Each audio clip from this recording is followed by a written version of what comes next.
Good afternoon, Internet. My name is Jack, and we're going to try something different today. I sat down to write a blog post, and just wasn't happening. I was having a hard time keeping my ideas straight. And so I figured, you know what, I'll just sit in front of a camera and talk for a little while, and we'll see how it goes. Either I will do what I hope I'll do, which is that I'll just use the talking to get all my ideas out, and then I'll actually sit down and write a proper blog post, or I'll be lazy, and I will talk at you for 15 or 20 minutes, and then just upload it as a YouTube video.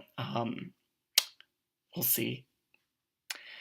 But today I want to talk about pathworking. Pathworking is a really fun technique, particularly with regard to the tarot, and it's something that doesn't get enough attention, or at least enough of the kind of attention that I wish it got. When you see pathworking mentioned, you get it in introductory tarot books, and you get a really general, basic, here's what pathworking is, and then no in-depth discussion as to why it might be worth doing, or different ways to do it, or things like that. So I figured we might try and dive into that a little bit today, and just see how things go. Pathworking, for anyone who doesn't know, is a meditation technique, and depending on who you ask, a technique for astral work.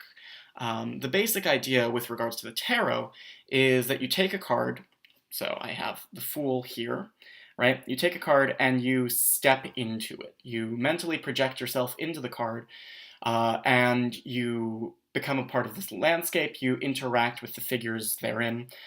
You talk to them, or I guess if you wanted, you could like throw a punch. But you become a character in the tarot card, and you interact with other figures there.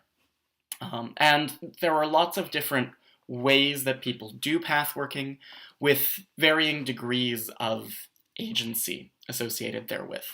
So the most basic kind of pathworking you'll see is basically a very fancy, highly scripted guided meditation, where you would find a meditation that someone else had written, or you could write one yourself for the Fool card, and you would record yourself reading it out loud, or you would have someone else read it out loud to you, and you use sort of the out loud spoken guided meditation as a way to walk yourself through an imagined encounter with the Fool.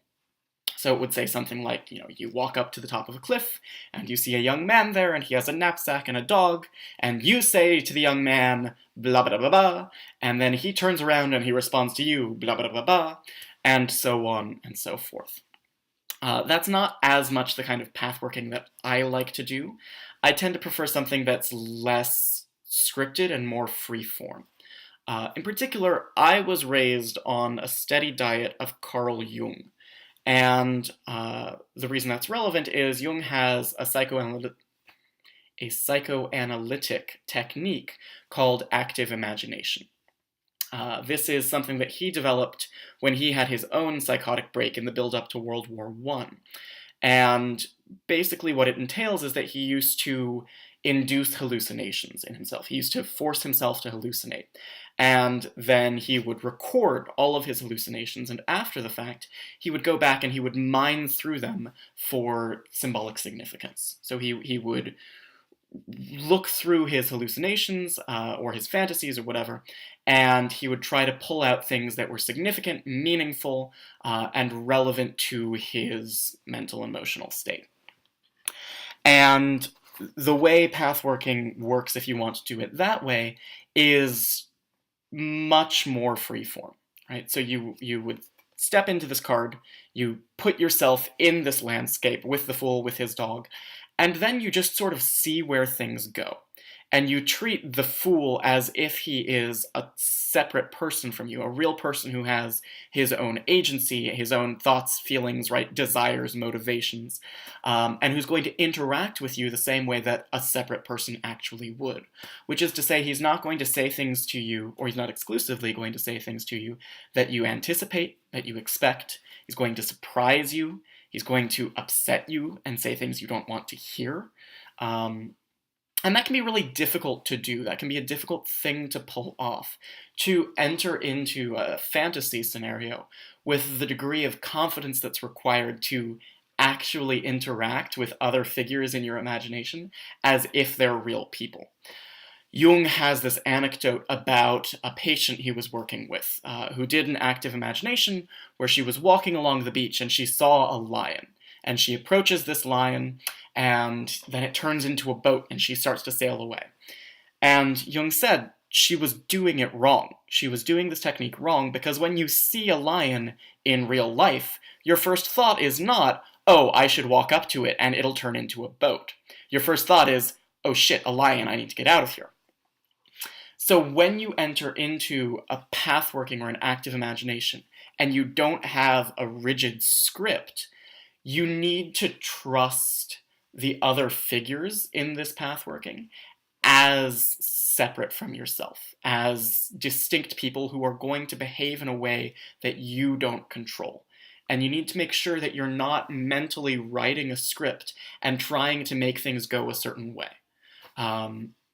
And once again, that's really, really hard to do, and it takes practice. And when you start pathworking, it certainly is easier to start with the more structured kind for that exact reason. There are a lot of potential explanations or interpretations for what exactly is going on in a pathworking, ranging from, right, you're interacting with a part of your own unconscious mind that doesn't find expression until you do something more symbolic or metaphorical. That was a complex grammatical sentence, but ranging from that to the more hoobity woo-woo mystical explanations that you're projecting onto the astral plane and interacting with, thought forms or projections of the energies associated with these cards. I come from a strongly analytic, skeptical background, so I'm kind to the former kind of interpretation, although where I stand in my life now, I do actually fall more into the latter camp, but regardless, you don't really need to take a side on that in order for pathworking to be a useful and powerful technique. It's just a matter of sort of what you're receptive to and what you want to think of yourself as doing. So there are a couple of reasons that you might want to pathwork, which is worth talking about if we're going to discuss what this technique is. Why should I do it? What's the point? What should I get out of it? And the first and probably the biggest one is pathworking can be really useful if you're just trying to get to know the cards better. If you're a new tarot reader and you're struggling with certain cards, or even if you're an intermediate or an advanced tarot reader and there's a card you have a harder time with, or if you want to go back and try to find new things in cards that you already know very well, you can pathwork the cards as a way of immersing yourself in them, putting yourself in that environment, interacting with the figures in the cards, hearing from the card itself, from figures in the card, what the card is all about.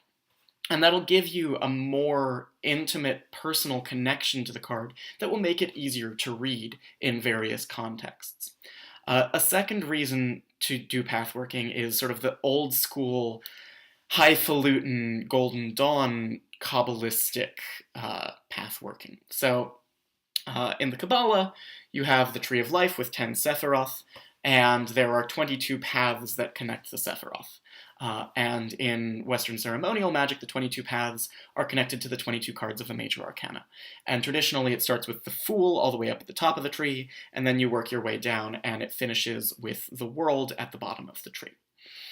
So in Golden Dawn ceremonial magic, you pathwork up the Tree of Life as a way of getting to know the Sephiroth, and you use the cards of the tarot as a means of accessing the Tree of Life. So you start at the bottom of the tree, and you pathwork the World. And the World is your connection to, two of the Sephiroth. And that gives you a perspective on it. It gives you a point of access to the Tree of Life that you might not otherwise have. So if you're a tarot person who likes tarot, who's comfortable with tarot, but who doesn't like Kabbalah, doesn't feel comfortable with the Kabbalah, you can use tarot as a point of entry to Kabbalah, and it gives you something familiar to hold on to when you're getting to know this massive and complicated Hermetic system.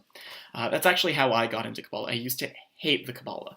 And I started doing it through tarot, and now I'm an intolerable Kabbalist, and I never stop talking about it, and it really annoys all of the other occultists I hang out with. So, it works. It's a way to get into the Kabbalah, is to use tarot pathworking. And the final thing that I'd like to say about why you might want to pathwork is that sometimes pathworking can be a really good way to bring the energy of a specific card into your life. So if you're in a rut at work and you feel like nothing is going anywhere and you're stagnating and you're not in control of anything, and maybe you need the Chariot in your life, you can do a pathworking with the Chariot card to kickstart something, right? To interact with and make yourself a part of the sort of energy that the Chariot represents, that go, go, go, that feeling of being in control, that feeling of having purpose and having direction. You can put yourself in that environment through a pathworking and hopefully get some kind of different perspective or insight that you can then take back to your day-to-day life and apply in a way that will help you get some change going. So sometimes if you feel like you're out of balance and you need to really bring a certain card into your life, pathworking that card can be a helpful way to do it. As for the logistics of how exactly you're supposed to project yourself into a tarot card, there are a lot of different methods, and they're a dime a dozen. This is the sort of thing where it really just depends on your own personal preference, what works best for you, what kinds of meditative triggers are most helpful to you. Personally, the one that I like best is to sit with a card for a long time and really memorize every detail of the image, right? So get to the point where you can close your eyes and perfectly recreate that card mentally. And then once you can do that, sit in a dark room and visualize that card in front of you, see it life-sized as a door. So see a big old door that has this image painted on it in front of you, and then you just get up and walk through the door. And to me, that's always been the easiest and most effective way to do it. I have a couple of other techniques that I use. I do something a little bit different when I'm pathworking in the Kabbalistic way, because then I go through the Sephiroth and it's a whole big deal. But if I'm just working an individual card, I find that's the best way for me to quickly immerse myself in the card. And the nice thing about doing that as well is that then once you've gone through the door, you have your way back, right? You have your way to return to normal, mundane space. And whenever you're doing any kind of meditation that involves leaving your own headspace, going out of your body, it's important to have something that brings you back. So old school manuals on astral projection will have a discussion of a silver cord that you wrap around your waist that connects you back to your body. You can do that. Personally, I like just having this door, walk through the door, and then you turn around and the door is right there behind you. So once you finish doing your business, you just return to the door that you came through, walk back through it, and you're right back where you started.